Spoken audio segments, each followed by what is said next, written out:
अस्सलामुअलैकुम बच्चों, कैसे हैं आप सब। उम्मीद करती हूँ खैरियत से होंगे। आज हम दूसरी जमात की दुआ पढ़ेंगे। मैं पढ़ूंगी और आप सुनकर मुँह ज़बानी याद करेंगे।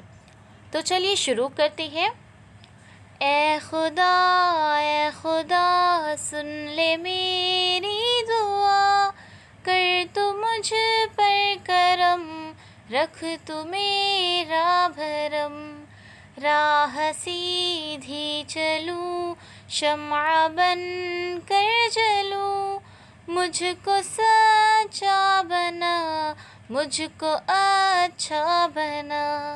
सबसे उल्फत करूं, सबकी खिदमत करूं, मैं करूं हर घड़ी तेरी ही बंदगी।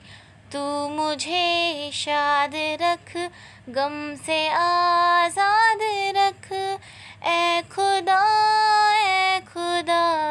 सुन ले मेरी दुआ।